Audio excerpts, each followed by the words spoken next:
Anthony Marnoyer has it on that wing. Here's a shot. Henderson made a wild stab for spell. Here's another shot. Right in front of score. Henderson has scored for Canada. I wanted to talk about the Florida Panthers, and talked about them last night a little. Well, more specifically, we were talking. We had a long car ride back home, so we had a lot of things to talk about, and we were talking about the Florida Panthers, and especially with Matthew Tkachuk. I think since he's been back from injury, I think he's been point per game. I think 22 points, 23 games. Mm-hmm. He's a -6. Okay, close enough. Close enough. So my question was, is he a complementary piece, or do you think he's an actual core piece you could build your team around? I know it's a little harder to build around a winger. You definitely build it around a center. But like since Barkov is gone, now he's injured, I really thought that the Florida Panthers, at least they had Reinhart, they had Sam Bennett, Lundell, then they had Matthew Tkachuk coming back. We thought that when Matthew Tkachuk came back, maybe that they would get some kind of boost and a push, but that's not the They're case. falling flat. So anyways, my question to you is like, can you build around Matthew Tkachuk? So one thing, there's two things to it. Like identity wise, I think if you're just talking about identity and what he brings to the team, yes. Hell yeah. Right? Yeah. So identity wise, you can build around it if you want to have a player that's gritty, and he, like, when you think about Florida's team, you think about him. Definitely. Same thing with like Marchand, right? Sure. When you thought about Boston, 100%. and the identity the team had, it was what Marchand brought. Mm-hmm. So identity wise, and in terms of identity wise, yes, but in terms of like skill and stuff, I think his best years are past him. When I'm thinking of prime Tkachuk, I'm thinking first year Florida and then Calgary, the last 3 years. Yeah. I'd say, yeah. So that's what I'm thinking when I think prime. Like, hey, this is a guy you want to like kind of surround him with more talent, and you're gonna get production out of him. Mm-hmm. So that's how I see it personally. No, I think that's a great answer. That's pretty much what I would say. Identity wise, he's great. My only thing is moving forward is like, is he gonna start regressing? Even though he's a point per game right now, like the next few years, he has quite a bit of injuries. Well, the thing too is the style he plays. It takes a toll on your body. Definitely, right? He's a very for sure. physical player, and I think it happens with power forwards. Yep. And I You think see like that. as he gets older, like does he have the skill, or you know what I mean, to kind of keep up or kind of redefine his game, right? Yeah. And I mean, if the same question, if I ask myself, I feel like Matthew Tkachuk on the Florida Panthers is like that cherry on top of the cake. He's that final piece that takes this team to the next level, but he cannot be the actual cake itself. That's right. Well, even like identity wise, I think he's the guy that can get more out of a team just because of his personality. Yeah. You know what I mean? Like, I think he uplifts everyone else on the team just by like, firing up, whether it's he gets into a fight or whether he lays a hit. Like, everyone feels that energy boost because of him, right? Yeah. And I think that's kind of like why maybe teams might say, hey, they want to build around it just because of the identity piece. Same thing with Phaneuf, right? When they brought Phaneuf to Toronto, I know we said we weren't going to talk about Toronto, but it was like a taboo thing. For but this episode. like Anyways. that's what I'm saying, right? It's like that guy you bring in, and he kind of identifies, or like he becomes part of like the culture, and kind of like the identity of the you team. could say like right? Jeff Carter when he went to LA. Yeah, same thing. Yeah. But like he's like brought that something outspoken else, guy, but you know what I mean. Same thing with Tkachuk. Yeah. No, definitely. I think that was perfect answer, dude. I agree with everything you said there. The next thing we wanted to talk about, I don't know. I was thinking about it a couple of days ago. We could go back in time, to maybe, there's multiverses. We're always talking about, comic books and shit. We're like, let's talk about multiverse in hockey. Maybe we could go back in time. There could be a trade, a signing, maybe a team that signed somebody and then they regretted it, went down a different path. Or we could talk about a player that they should have signed, but they ended up letting them slip, or a trade that they should have done, or the trade they shouldn't have done. Whatever the case is, you're going to tell me a scenario of a player getting in any of those situations, and then you tell me what path they took, and then tell me in your world where the path would have, where it would have went. Sorry, it would have went if that didn't happen.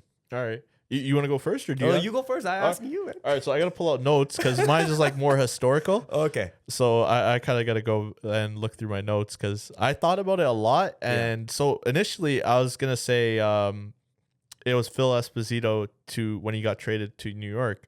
Okay. But then I thought about it, and then I think even bigger is when he went from Chicago to Boston. And you can think of it as like a trade that kind of set up Boston for the next like 5-6 years, right? Because during that time, they won 2 Stanley Cups. And Phil, when he went to Boston, won 2 Hart trophies, 5 Art Ross trophies. And then he was also the first player to score 100 points. Yeah. And that's like a big thing too, because the same season he scored 100 points. His ex-teammate Bobby Hull also scored 100 and I think 107, and Esposito had 126. And the teammate he went and played with, I think Bobby Orr, scored I think it was like 103 for a defenseman, which is nuts too. Yeah. And you look at it and you're like, oh geez, like this, a player of this. But then going back in time too, you can't also, like, hindsight's 2020. Like they thought they were getting a couple good pieces too, right? Because in that Pitt Martin went the other way, and he was supposed to be like a solid defenseman. They got a goalie in Jack Norris that was kind of supposed to kind of help him out as well. But a lot of people don't talk about it too. Ken Norris, who went with Phil Esposito to Boston, he was a 50-goal scorer for Boston as well too. And back in that time, Boston had one of the best offenses in the league. Funny story about this too. When Esposito went to Boston, Milt Schmidt, their coach, Boston's coach, didn't like players playing with a curved stick, and Esposito learned that from Bobby Hull. Yeah, playing with a curved stick.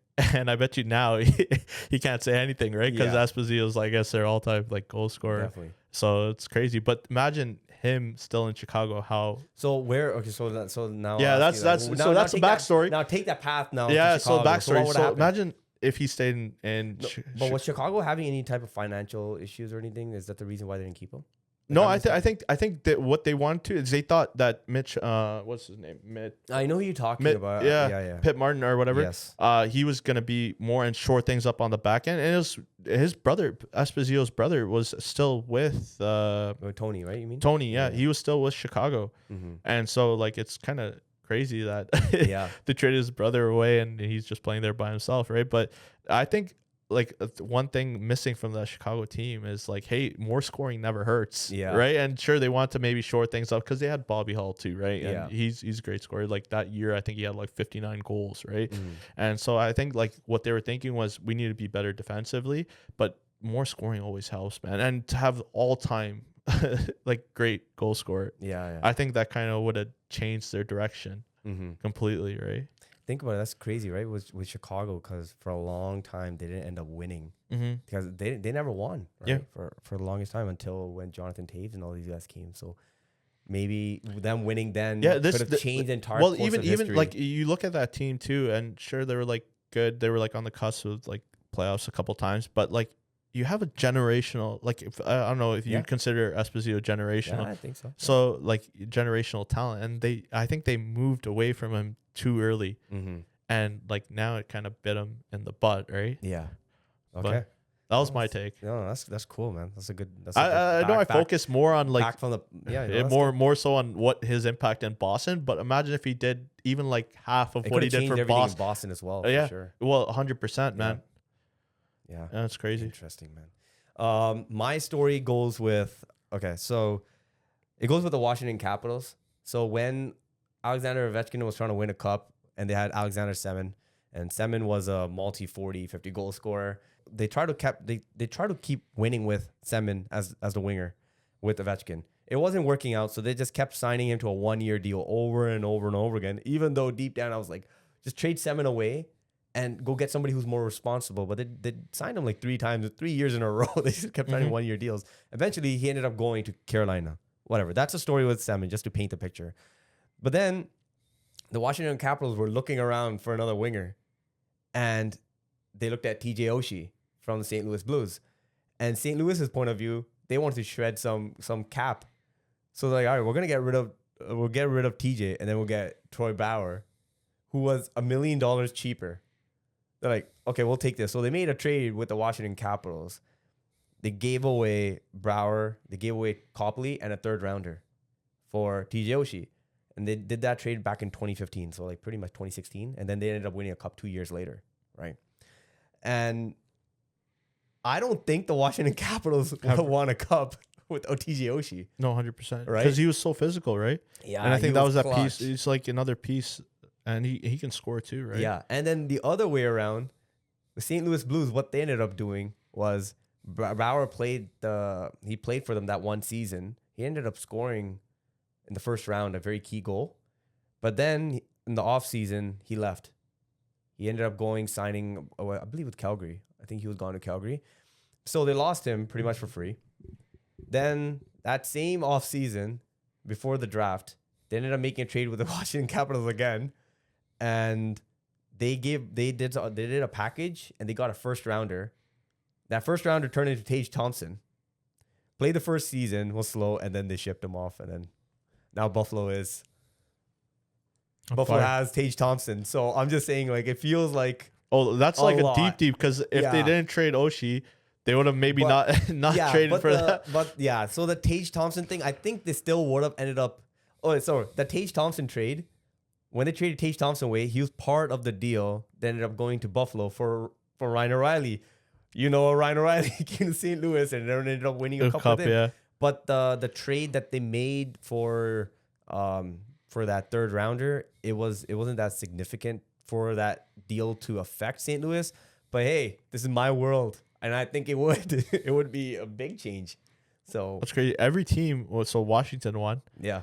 St. Louis won, and now Buffalo looks like they have a chance. Powerhouse. And Calgary, they just right there. never won. And Calgary they were just waiting on the sideline. They're finally going on a rebuild, which is great. So maybe that's what they needed. That's what we need. Yeah. So, anyways, that was like the alternative universe thing. Maybe we'll do this some other time again. It's pretty cool. The last thing, I think we'll just name two players, random two guys, and the other guy will pick one of the players that he would want to build his core team around. Okay. Like he's going to be the foundational player. Yeah. So the players we're going to name, they could be star players and they could just be regular role players. Doesn't matter. You're going to build your team around those guys and then give you a reason why. Okay. So you could start it off. I'm going to go back to the 2008 draft. Patrick Kane or Stamkos. So you have maybe the best playmaker of the draft and maybe the best goal scorer of the draft. Who are you going for? I'm going to go with Kane. Kane? Yeah. Just to set other guys up. But keep in mind with Kane, you're going to have someone else. I totally get it. With Stamkos, he has one of the best shots. Yeah. Kane, hands down, like he has the best hands. But I would still go with Patrick Kane. That's my thing. So here, I'll go next. All right. It's not you pick star players. I'm not picking star. I'm giving you random ones. And then yours going to. Yeah, okay. All right. So Stevenson. Right? Stevenson. Yeah. Chandler Stevenson or Anton Lundell? Lundell. You got Lundell? Yeah. What's your reason? So are you talking about, because they're both current players, are you talking about now or? Right now. Okay, so right now I'm going with Lundell. Why? Because he has that playoff pedigree. Yeah. And I think he does more for your team culture-wise because he's won already two cups in a row. Yeah. So that's my reasoning behind that. Okay, sounds good. Okay. Now in the 90s, we're going Jaromir Jagr or Sergei Fedorov. Offensive powerhouse versus a two-way. Listen, I'm super biased. Yeah. And Jagr is one of my all-time favorite players. Okay. Man, Fedorov was so goddamn good. Good, yeah. But I'm going with Jagr because listen, let me tell you something. When Jagr played in the late 90s, when Lemieux was gone and his team was like dead last, and he had Martin Straka and these guys, they had nobody. He was still carrying that team, even though they're like on the bottom. I'm going with Jagr. Okay. I don't think Fedorov would have done any better with that team. Okay. Yeah. Actually, maybe I don't know. Fedorov was held back. Fedorov was much more. He was more explosive, and Jagr is just puck possession, man, unbelievable. And his playmaking vision was so through silky. The roof. Oh man, he's so good. Yeah. So yeah, Jagr's my guy. All right. All right. So my turn. All right. Dostal or Greaves in net. Who are you building your team around right now? Oh, they're both like really hot, right? I know. Oh man, I want to say Dostal. You're gonna go. Well, especially because Anaheim, right? Yeah. Well, especially because what he did at the Olympics, and what I saw from him there, he pretty much carried that team too, right? So I'll say they got both massive upside. And even Greaves, I'm like, you're kind of seeing it. He's hot now, but I kind of want to see more multiple years of this. Where Dostal, he's kind of been like this for the last, like, kind of more consistent, and kind of seen him a little bit more, right? Backup role, and now he's getting to a starting role. Yeah, I get it. Yeah. Sure. All right, 90s leadership, 80s, 90s leadership. Leadership, okay. So Mark Messier, okay, or Yzerman.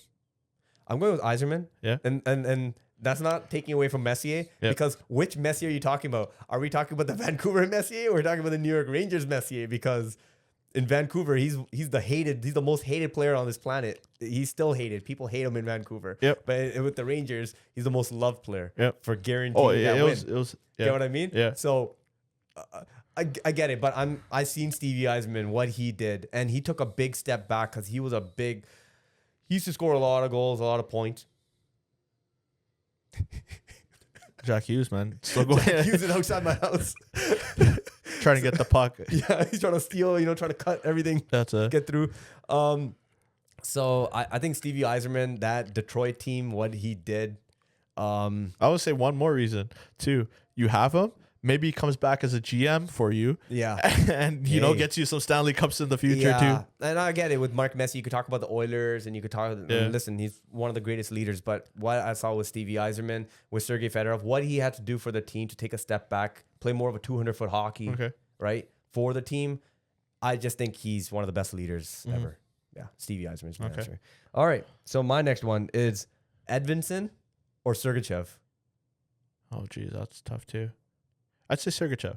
Okay. Because I wanted to give you one guy who has massive amount of potential. People are ready for this guy to explode, and then Sergachev's already. That's the whole reason. It's like I think like the way I see it, I kind of want to. I don't want to take a chance. I guess I'm more conservative. Yeah. When it comes to this stuff, so like I kind of want a proven track record and know kind of what you're getting, right? And sure, like, on the other side, you might miss on something great, right? Mm-hmm. Like we just talked about Phil Esposito earlier. Yeah. And maybe that's the reason why they moved off of him. Chicago moved off of him. Yeah. But still, I kind of want to go with the proven track record for sure. Because then you get guys that like don't pan out and then it kind of like waste, right? But Edvinsson's like, he's up there. Like, it's not like, like people expect him. No. There's like, I get it. But I want to go. I get what you mean. I get what you mean and how you want to build your team. Okay. Makes sense. All right, your turn. So we're going to go pre-Gretzky. Okay. Two of the greatest players, I think.